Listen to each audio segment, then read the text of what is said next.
Halo para investor semuanya, ketemu lagi dengan saya Bayu Cahyadi di Pesan Saham ya. Di video kali ini saya ingin membahas tentang 3 pilar supaya kita bisa sukses di dalam melakukan investasi saham. Akan langsung saya bahas setelah yang satu ini.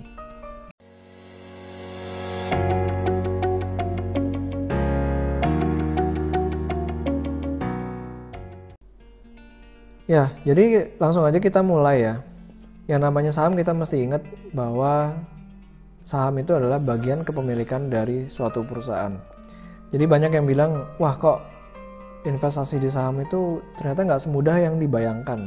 Ya karena sebenarnya kalau misalnya kita lihat yang namanya berbisnis, misalnya kita buka kafe atau buka restoran gitu ya, itu susahnya bukan main gitu. Paling dari 100 pemain yang buka kafe atau buka restoran, yang bisa benar-benar sukses itu paling cuman 5%-nya aja, maksimal 10% lah. Sisanya dapat return yang biasa-biasa aja, dan sisanya lagi mengalami kebangkrutan. Nah sama juga dengan saham ya, saham itu adalah bagian kepemilikan dari suatu perusahaan. Jadi buat mereka yang ingin menjadi investor sukses, ya sorry to say, tapi untuk menjadi investor sukses itu paling yang bisa berhasil benar-benar sukses itu ya 5-10% aja, itu pun udah maksimal ya 5-10%. Sisanya akan mendapatkan return yang biasa-biasa aja, dan sisanya yang tidak serius di dalam menekuni atau mendalami pasar modal ya harus siap untuk kalah ya, untuk mengalami kebangkrutan. Nah di sini saya ingin mengajarkan 3 pilar yang penting untuk bisa sukses di dalam melakukan investasi saham. 3 pilar ini saling berkaitan. Ya, jadi nggak bisa dilepas satu sama lain. Yang pertama adalah company, price ya atau harga, dan juga yang ketiga adalah time.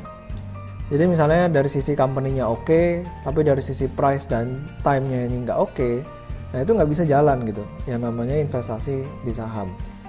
Jadi ketiga-tiganya ini mesti oke dulu ya, company oke, price oke, dan time-nya juga oke, baru kita bisa sukses di dalam melakukan investasi saham. Nah kita masuk aja langsung penjelasannya seperti apa.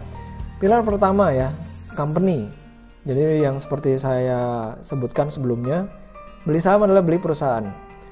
Dan di Oracle of Omaha, Warren Buffett, beliau mengajarkan kepada kita untuk membeli perusahaan yang bagus. Ya, it's far better to buy a wonderful company at a fair price dan a fair company at a wonderful price. Jadi kalau misalnya kita paham bahwa beli saham adalah beli perusahaan, kita tentu pengen punya bisnis yang bagus, sebagus-bagusnya lah.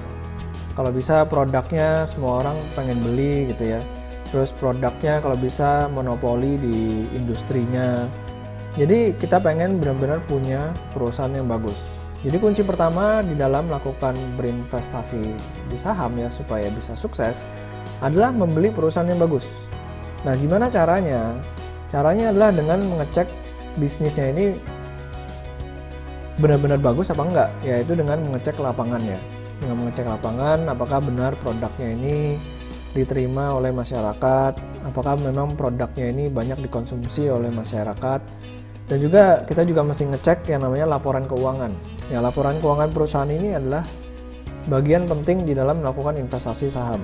Di dalam laporan keuangan kita bisa lihat apakah memang bisnisnya ini bisa mencetak laba kepada pemegang sahamnya atau tidak. Ya, apakah perusahaan ini memiliki neraca yang sehat secara keuangan ya? Apakah dia struggling gitu di dalam mengatur cash flow-nya? Perusahaan yang struggling di dalam melakukan pengaturan cash flow itu kedepannya akan mengalami kebangkrutan. Ya kayak misalnya dia melakukan bisnis tapi pembelinya ini banyak banget yang ngutang ke dia, sehingga cash flow-nya jadi seret ya, cash flow jadi seret, dan perusahaannya harus melakukan pinjaman utang ke bank-bank atau ke rentenir lah ya, sehingga perusahaannya ke depan mengalami kesulitan keuangan. Nah kita harus hindari perusahaan-perusahaan yang kurang baik seperti itu. Jadi kita mesti make sure sebelum kita beli saham, perusahaannya ini memiliki bisnis yang hebat dari sisi kualitatifnya dan juga kuantitatifnya. Kalau misalnya kita udah cukup yakin ini perusahaan bisnisnya bagus, ya bisnisnya bagus, misalnya kita udah pede dalam 10 tahun ke depan, dalam 20 tahun ke depan, bisnisnya ini bakal tetap ada, produknya bakal tetap digunakan, dan secara financial, perusahaan ini nggak akan mengalami kesulitan keuangan. Ya, itu bisa dicek di dalam rasio-rasio seperti liquidity ratio, solvability ratio, profitability ratio. Itu saya juga bahas di video-video saya sebelumnya, jadi silahkan dilihat sendiri ya, gimana cara menghitung rasio-rasio tersebut di dalam laporan keuangan. Kalau misalnya kalian udah cukup pede bahwa oke, ini adalah perusahaan bagus, this is a wonderful business yang kita pengen punya. Yang kedua, ya, pilar kedua adalah harga. Sebagus apapun bisnisnya, kalau misalnya kita belinya kemahalan, itu nggak akan bisa memberikan return yang maksimal buat pemegang sahamnya. Misalnya kita mau buka cafe dengan kapasitas 100 orang. Ya, cafe 100 orang ini bisa menghasilkan misalnya 100 juta omsetnya. Nah, omset 100 juta ini misalnya bisa memberikan laba bersih 10 juta. Nah, kalau misalnya kita mau buka cafe itu modalnya sampai 10 miliar dan ternyata laba bersihnya cuma 10 juta, ya itu kan balik modalnya lama banget ya. 10 miliar dibagi 10 juta. Ya balik modalnya bisa 1000 tahun lamanya. Ya, jadi kita masih hitung-hitungan juga. Nah, sebagus apapun bisnisnya, bisnis tersebut akan menghasilkan laba. Dan berapa modal yang perlu kita keluarkan untuk membeli bisnis tersebut. Jangan sampai kemahalan. Ya, kalau kemahalan percuma. Jadi mesti ingat apa yang Warren Buffett katakan kepada kita. Beliau mengatakan, price is what you pay, value is what you get. Ya, jadi tiap bisnis memiliki nilainya. Walaupun nilai tersebut adalah estimasi, tapi setidaknya kita udah tahu dulu nih, kira-kira estimasi dari bisnis tersebut berapa. Ya, estimasi nilai dari bisnis tersebut berapa. Kalau misalnya nilainya ternyata udah kita estimasikan itu nilainya 1000, jangan sampai kita beli sahamnya dengan harga 2000. Ya, karena percuma gitu. Jadi kita nggak mendapatkan nilai tambah buat kekayaan kita. Kita pengen beli yang sahamnya itu under value. Artinya begini, value-nya 1000, ya kalau bisa kita beli dengan harga 500 atau bahkan 200 atau mungkin 100 gitu. Walaupun jarang banget kita ketemu saham yang nilainya 1000 bisa dijual dengan harga 100. Kalau misalnya kita sampai ketemu saham yang seperti itu, ya lebih baik kita ya menempatkan uang di sana gitu. Tapi ingat ya, kita juga harus memperhatikan pilar-pilar yang lainnya. Kalau pilar pertama perusahaannya nggak bagus, ya jangan dibeli. Ya. Kalau pilar pertama bagus, terus harganya juga bagus, nah ini baru kita consider buat beli. Nah, berikutnya kita akan masuk ke dalam pilar yang ketiga, yaitu waktu atau time. Di dalam berinvestasi, kalau misalnya kita pengen sukses, ya harus bisa bersahabat dengan waktu. Nah, inilah pilar ketiga, yaitu waktu atau time. Kita udah punya perusahaan bagus, ya, bisnisnya luar biasa. Kita beli dengan harga murah banget, ya, mungkin dengan margin of safety, let's say lebih dari 50% atau bahkan 70% dan 80%. Tapi baru beli sahamnya hari ini, besokannya udah nanya, kok harga sahamnya nggak naik? Ya, jadi kita mesti ingat, balik lagi ya ke konsep awal, beli saham itu beli perusahaan. Kita buka cafe hari ini, kita nggak langsung bisa dapat uang besar pada hari itu juga, karena kita mesti sewa dulu rukonya, keluar uang, desain, ya, renovasi, habis itu mulai jualan. Mungkin 3 bulan 4 bulan pertama malah nggak menghasilkan uang sama sekali gitu. Nah, tapi waktu dia beli saham, mereka langsung ngarep sehari 2 hari langsung dapat profit gitu. Jadi mereka nggak nganggep beli saham itu beli bisnis. Mereka menganggap beli saham itu adalah membeli lembaran judi yang harganya bisa naik atau turun setiap saat. Jadi balik lagi ke mindset awal ya, teman-teman investor semuanya. Kalian harus ingat bahwa beli saham adalah beli bisnis atau beli perusahaan.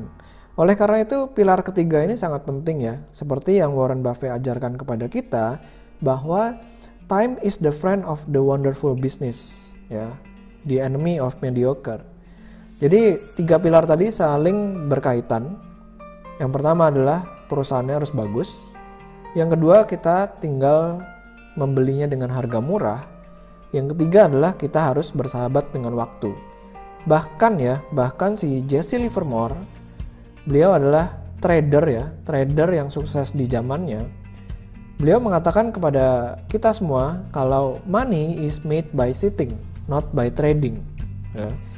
Justru beliau yang adalah trader, beliau mengatakan kepada kita untuk bisa sabar, ya, untuk bisa duduk diam, karena uang yang besar itu didapatkan dari sittingnya itu, bukan dari tradingnya. Jadi kita udah beli perusahaan bagus dengan harga murah, habis itu ya kita mesti sabar atau bersahabat dengan waktu. Nah, mungkin demikian dulu ya, 3 pilar yang mesti kalian pahami, ya, kalian dalemin ya, sambil kalian praktekin untuk bisa sukses di dalam investasi saham. Ya, jadi memang nggak ada cara instan untuk bisa sukses di pasar modal.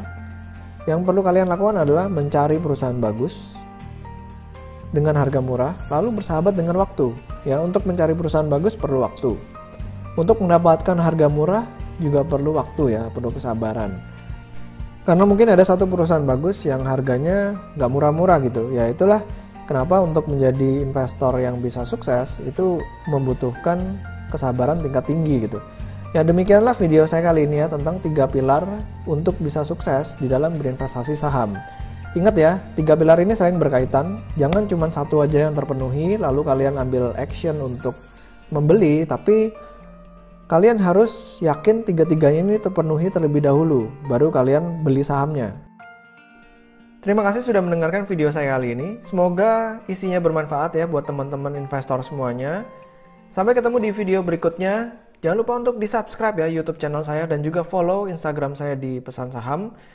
Selamat berinvestasi.